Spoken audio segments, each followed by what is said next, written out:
আল্লাহ তালার পয়গম্বর হজরত দাউদ আলাইহিসাল্লামের লাশের সঙ্গে পাখিদের এক অলৌকিক ঘটনা ঘটেছিল, যা অন্য কোনো নবী রাসূলের মৃতদেহের সঙ্গে ঘটেনি।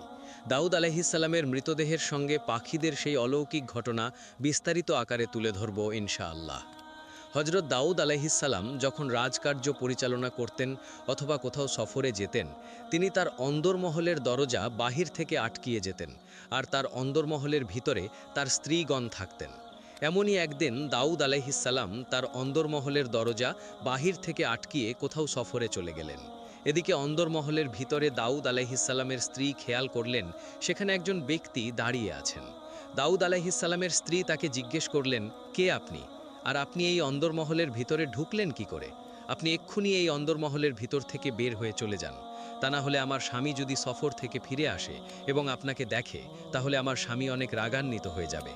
সেই ব্যক্তি কোনো কথা বললেন না। কিছুক্ষণ পর দাউদ আলাইহিসসালাম চলে আসলেন এবং তিনি অন্দরমহলের দরজা বাহির থেকে খুলে ভিতরে প্রবেশ করলেন।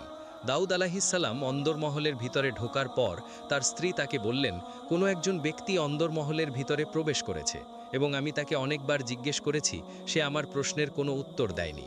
হজরত দাউদ আলাইহিসসালাম সেই ব্যক্তির কাছে গিয়ে তাকে বললেন, কে আপনি? আপনি অন্দরমহলের ভিতরে ঢুকলেন কি করে?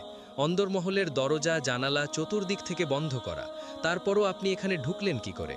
সেই ব্যক্তি তখন বলল, পৃথিবীর কোনো দরজা জানালা কিংবা দেওয়াল আমাকে আটকাতে পারে না, আর কোথাও উপস্থিত হওয়ার জন্য আমার কোনো অনুমতির প্রয়োজনও হয় না। তিনি বুঝতে পারলেন ইনি আর কেউ নয়, ইনি আল্লাহ তাআলার ফেরেশতা মালাকুল মৌত হজরত আজরাইল আলাইহিসসালাম। দাউদ আলাইহিসসালাম তখন বললেন, নিঃসন্দেহে আপনি আল্লাহর ফেরেশতা আজরাইল। হজরত আজরাইল আলাইহিসসালাম বললেন, হে আল্লাহর পয়গম্বর, আপনার সময় শেষ, অতি শীঘ্রই আপনাকে মরতে হবে। আল্লাহ রাব্বুল আলামিন আমাকে পাঠিয়েছেন আপনার জান কবজ করার জন্য। হজরত দাউদ আলাইহিসসালাম বললেন, ভাই আজরাইল, আমাকে একটু সময় দিন, আমি 2 রাকাত নামাজ আদায় করে নিতে চাই। হজরত আজরাইল আলাইহিসসালাম বললেন, নির্দিষ্ট সময় থেকে 1 সেকেন্ডও বেশি আপনাকে দেয়া হবে না। আপনার নির্দিষ্ট সময়ের আগে যদি আপনি নামাজ আদায় করতে পারেন, তাহলে নামাজ আদায় করে নেন। হজরত দাউদ আলাইহিসসালাম তাড়াতাড়ি অজু করে নামাজে দাঁড়ালেন। দাউদ আলাইহিসসালাম যখন সেজদায় চলে গেলেন, তখনই তার সময় শেষ হয়ে গেল।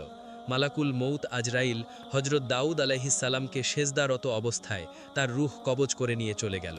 হজরত দাউদ আলাইহিসসালামের মৃত্যুর পর বনি ইসরাইল জাতির মধ্যে এক শোকের ছায়া নেমে আসলো, কেননা দাউদ আলাইহিসসালাম সারাটি জীবন ন্যায় এবং নিষ্ঠার সাথে আল্লাহ তাআলার আইন দিয়ে বনি ইসরাইল জাতিকে পরিচালনা করেছেন। বনি ইসরাইল জাতি তাদের একজন অভিভাবক হারালেন, তাদের একজন মহা বাদশাকে হারালেন, তাদের একজন প্রিয় পয়গম্বরকে